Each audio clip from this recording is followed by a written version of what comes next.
ভিড় হোটেল মোটেলের, বেশিরভাগ room booking হয়ে গেছে আর প্রাণচাঞ্চল্য ফিরেছে হোটেল রেস্তোরাঁয়ও।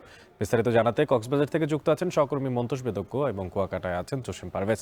তবে শুরুতে চলে যেতে চাই কক্সবাজারে, সেখানে আছেন মন্তোষ। মন্তোষ, বিকেলে পর্যটক সমাগম কেমন দেখতে পাচ্ছেন কক্সবাজারে, এবং কত সংখ্যক দেখতে পাচ্ছেন সেখানে পর্যটকরা এসেছেন, জানতে চাই আপনার মাধ্যমে। অনেক এই মুহূর্তে বেশ চমৎকার একটি পরিবেশ কক্সবাজার সৈকতে বিরাজ করছে। মেঘলা আকাশ রয়েছে, ঠান্ডা বাতাস, এবং আমরা দেখছি যে এই সময়টাতে প্রচুর মানুষ ভিড় করেছেন। দেশের বিভিন্ন প্রান্ত থেকে আসলে লোকজন আজকে সৈকতে এসেছেন, এবং আসলে গতকাল থেকে সৈকতের যে চিত্র, একেবারে লোকারণ্য বলা যায়, লোকে ভরপুর রয়েছে পুরো সৈকত। এবং বিশেষত সৈকতের যে সুগন্ধা পয়েন্ট থেকে শুরু করে এখানে যে কলাতলি পয়েন্ট কিংবা লাবণী পয়েন্টের কথা যদি বলি, প্রায় ৩ কিলোমিটার সৈকত জুড়েই কিন্তু প্রচুর মানুষের উপস্থিতি আমরা গতকাল থেকে দেখছি, এবং সেটি আজকে এসে আরো কিন্তু উপচে পড়া ভিড়ে রূপ নিয়েছে। এই যে বিপুল মানুষের উপস্থিতি, এটির কারণে স্থানীয় যেসব ব্যবসা বাণিজ্য রয়েছে, বিশেষ করে সৈকত কেন্দ্রিক যেসব ক্ষুদ্র ব্যবসা প্রতিষ্ঠান রয়েছে, কিংবা এখানে সৈকতে যারা ভ্রাম্যমান হকার রয়েছেন, কিংবা এখানে হোটেল মোটেল জোনের যেসব ব্যবসা বাণিজ্য রয়েছে, সব কানেই কিন্তু একটা চাঙা ভাব এসেছে। এবং হোটেল মালিকরা যেটি বলছেন যে তাদের আজকের যে বুকিং এর অবস্থা, ৮০ থেকে ৯০% বেশি কক্ষ কিন্তু অধিকাংশ হোটেলে বুকিং রয়েছে। এবং এখানে যে তারকা মানের হোটেলগুলো, সেই হোটেলগুলোতে শতভাগ কক্ষ অনেক ক্ষেত্রে বুকিং রয়েছে বলে হোটেল মালিকরা আমাদের জানিয়েছেন। সব মিলে কক্সবাজারের যে পরিস্থিতি, বলা যায় যে একটা স্বাচ্ছন্দ্য ভাব আসলে পুরো পর্যটন খাতে এসেছে। এখানে হোটেল রেস্তোরাঁ ছাড়াও এখানকার যে পরিবহন খাত, কিংবা কক্সবাজার সৈকত ছাড়াও এখানকার যে বিনোদন স্পটগুলো রয়েছে, বিশেষ করে কক্সবাজার টেকনাফ মেরিন ড্রাইভ সড়কের যে বিনোদন গন্তব্যগুলো রয়েছে সেখানে, কিংবা এখানকার মহেশখালী নামে একটি দ্বীপ রয়েছে, সেই দ্বীপেও মানুষের যাতায়াত রয়েছে। এর বাইরে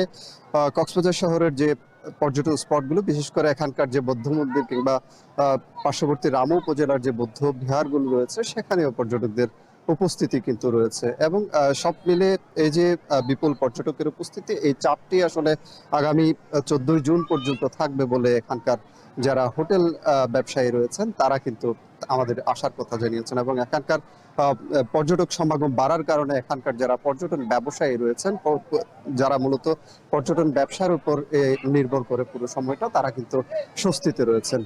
অনেক এই ছিল আমার কাছে কক্সবাজার সৈকত থেকে সবশেষ। এবার চলে যেতে চাই কুয়াকাটাতে, সেখানে আছেন সহকর্মী জসিম পারভেজ। জসিম, আপনার মাধ্যমে জানতে চাই যে কুয়াকাটায় পর্যটক সমাগম কেমন দেখতে পাচ্ছেন, আর এই যে ঈদের ছুটি, এই ঈদের ছুটিতে সেখানকার যারা হোটেল মোটেলের মালিকরা আছেন তারা কতটা বাণিজ্যের আশা করছেন, কি তথ্য আছে আপনার কাছে?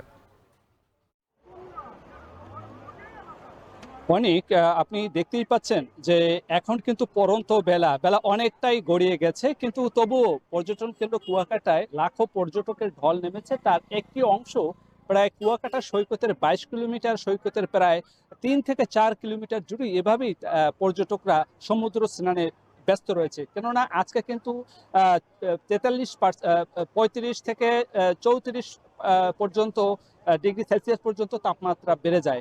এখনো কিন্তু গরমের একটা প্রভাব রয়েছে, সে কারণে পর্যটকরা এখানকার যে সমুদ্র সৈকত সংলগ্ন যে ভাটার সময়ও তারা কিন্তু সমুদ্রে স্নান করে নিচ্ছেন। এখানকার যে পর্যটন কেন্দ্র কুয়াকাটায় প্রায় 200 হোটেল মোটেল রিসোর্ট রয়েছে, সে সকল হোটেল মোটেল রিসোর্টের শতভাগ রুম বুকিং হয়ে গেছে, বাণিজ্যিকভাবে গতিশীল হয়ে উঠেছে, এমনটি জানিয়েছে হোটেল মোটেল ব্যবসায়ীরা। এছাড়া যে অন্য অন্য ব্যবসা প্রতিষ্ঠান রয়েছে, সে সকল ব্যবসা প্রতিষ্ঠানেও কিন্তু বেচা বিক্রি বেড়েছে, এমনটাই নিশ্চিত করছে এখানকার ক্ষুদ্র ব্যবসায়ীরা। তো আপনাকে আরো একটু জানিয়ে রাখি যে এখানকার যে পর্যটক তারা কিন্তু একটু অস্বস্তি প্রকাশ করেছে যে বিচ সংলগ্ন যে সকল দর্শনীয় স্পটে তারা বিচরণ করবে বা ভ্রমণ করবেন, সে সকল স্থানে তাদের পৌঁছতে যে মোটরসাইকেল সহ অন্যান্য যে যানবাহন রয়েছে, সে যানবাহনের ভাড়াটাও কিন্তু অস্বাভাবিক বাড়িয়েছেন এখানকার যারা এই পরিবহন খাতে যারা যুক্ত রয়েছেন তারা। এছাড়া যে খাবার রয়েছে, খাবারের মান অস্বাভাবিকভাবেই কিন্তু তারা মোটামুটি থাকলেও অস্বাভাবিকভাবে তারা দাম নিচ্ছে, এমনটি অভিযোগ করেছে পর্যটকরা। এছাড়া যে হোটেল মোটেলের ভাড়া, সেটি সহনীয় পর্যায়ে রয়েছে।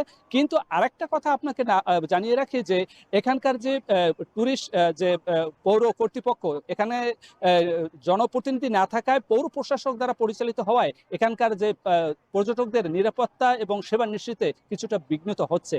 এক কথা বলা যায় যে এখন পর্যটকের আগমনে কুয়াকাটা পর্যটন নগরী জমে উঠেছে। এই ছিল আমার কাছে সবশেষ। অনেক ঈদের ছুটিতে সমুদ্রের পাড়ে ঘুরে বেড়াচ্ছেন পর্যটকরা, সে বিষয়ে সবশেষ খোঁজখবর রাখছিলেন সহকর্মীরা।